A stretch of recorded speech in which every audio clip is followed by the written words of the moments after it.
How to make a woman want you more and more and more in time until you're completely irresistible. This is a question I get a lot as a therapist and a woman from a lot of my clients and friends, male friends. And so this is what I want to dive into. It's going to be more of a psychology based, but modern tips and how those two basically interact with each other to create the best results. Hi, everyone. Welcome to Men's Mental Health Institute. I'm Christy. If you haven't already, click the subscribe button, comment down below why you're here, what you're going through, what your experiences are.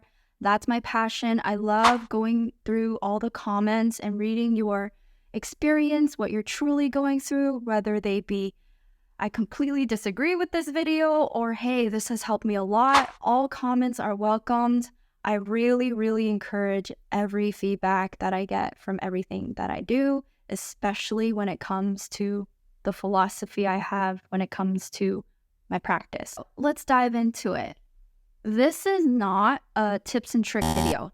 If that's what you're looking for, you probably want to click the exit button. I don't really believe in playing mind games, tips and tricks of how to text her, what not to text her. Do this and she'll feel that. Most of the times, I'm not saying those don't work at all. Obviously, you gotta have your own style and groove when it comes to the dating game, dating landmines and fields, right?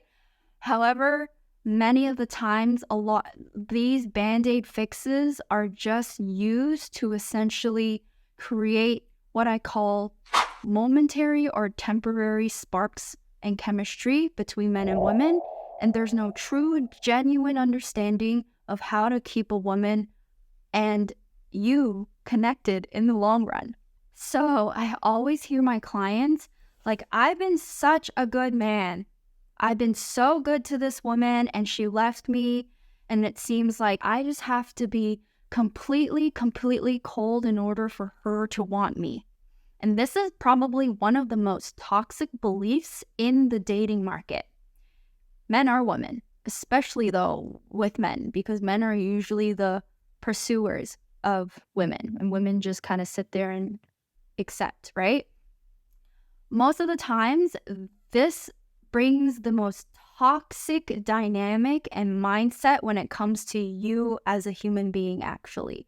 It makes you feel completely conflicted because you want women, you want and crave genuine connection with the opposite sex, but you resent it to your core because of what you've experienced.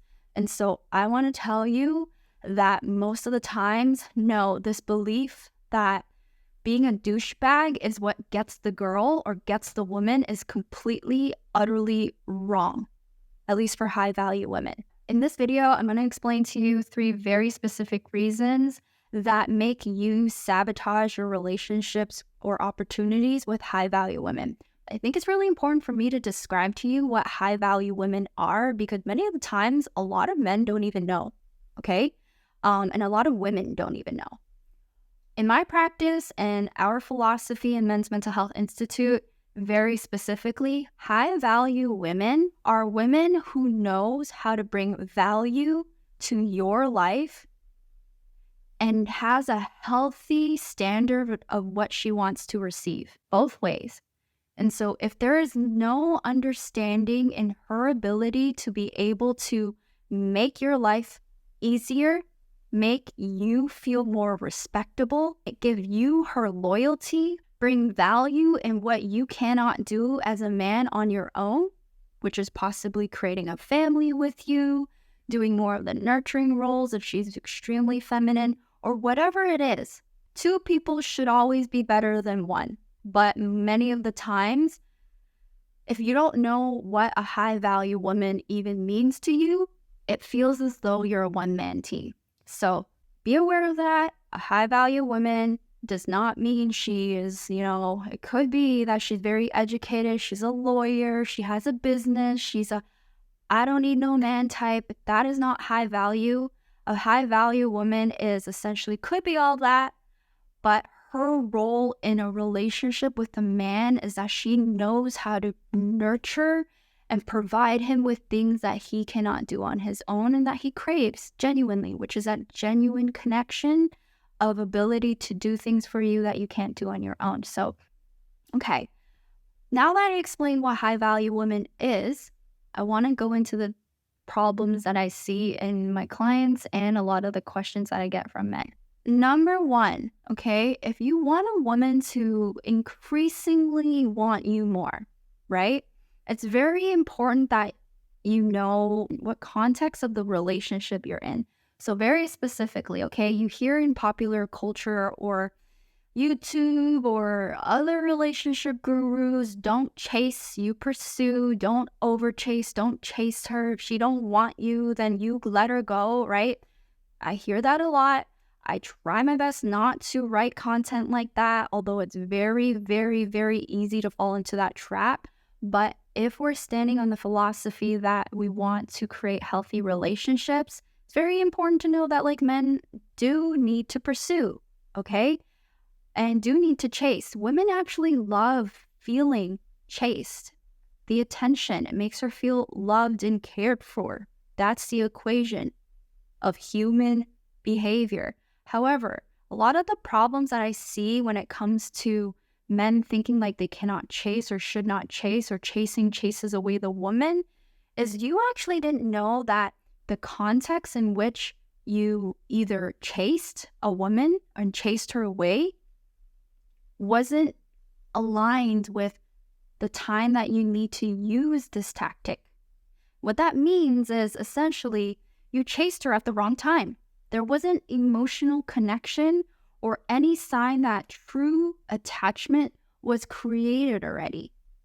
If a woman has emotional connection with you, she's attracted to you, she's attached to you, she cares for you, she's shown you somewhat of good behaviors, chasing her at the right time, at the right moment is extremely attractive to her, okay? It's very important to know that.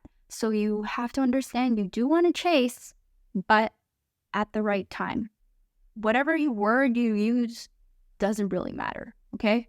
Chase, pursue, court.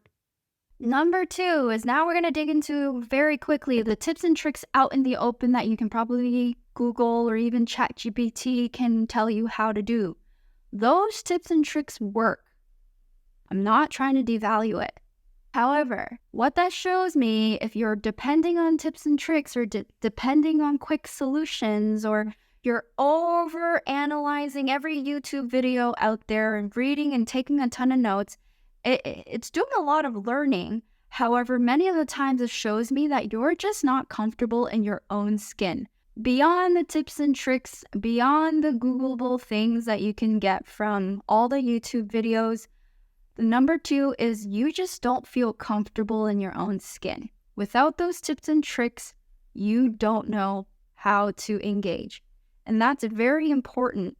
Before the tips and tricks can be used, and though it's just a very harmless way of presenting yourself, first and foremost, you have to ask yourself, do you even feel comfortable in your own skin as a man? Or are you using these tips and tricks to get quick sparks along the way? And then you have to feel like you're in this hamster wheel of constant tips and tricks in order to keep her interested in you.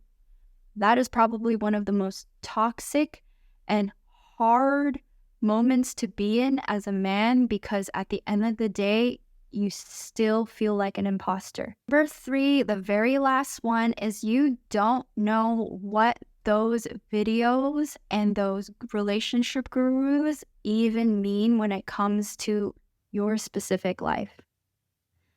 Again, going back to the second point, tips and tricks work. There's a lot of great resources out there, including my platform, other people that teach you a lot of great valuable skills in the dating market. And a lot of those talk about men need to have boundaries, men need to have structure, men need to have standards, which is all very true. However, I've seen some of my clients, at least, who are, after multiple failures and after many, many, many videos, their boundaries are often too rigid. And what that means is their boundaries are essentially what I call defensive mechanisms and trauma that is a result of their experience, okay? They're no longer flexible with their experience and environment. This can make you feel like an imposter or an authoritator to her. So your boundaries are literally sky high to the top. A long list, laundry list of boundaries that she has to abide by. Authoritator, right?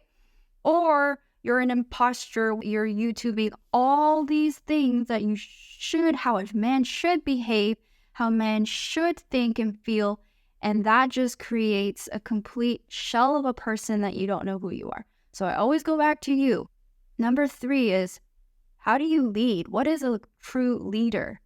And many of the times, this question, specifically when you're questioning your leadership or your role as a man in the relationship, how do you make a woman like you more and more and more and more, or love you more and more and more, is essentially understanding that if she went from hot to cold all of a sudden, many of the times a woman does not trust your leadership. You may have showed that you're an imposter, or you may have showed that you're too much of an authoritator. Okay?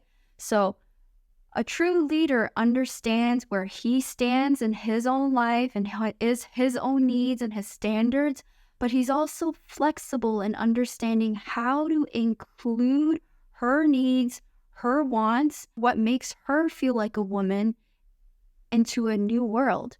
And so it's not always about boundaries, but it's about your skills that you may not have had as a man when you're going through the steps, okay? So important that you're a leader, not an imposter, not an authoritator, and you have to admit that many of the times women nag, get angry, complain because she's not respecting your leadership. She doesn't trust your leadership, and so she will resist.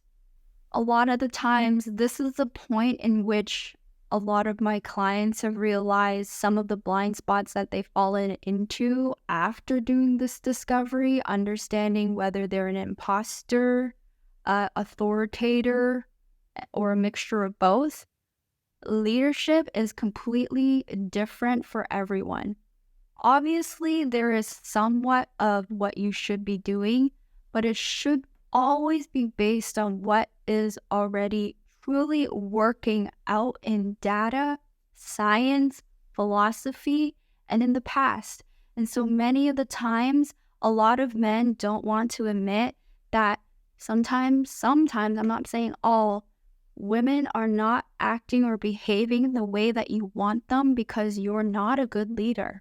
Okay, so once you are able to admit this, a lot of change can begin. And this is where I really start therapy with my clients, and I see tremendous accelerated change in not only themselves, but at work, with family, with their children, and of course, the woman that they truly, truly, truly desire to create some changes with.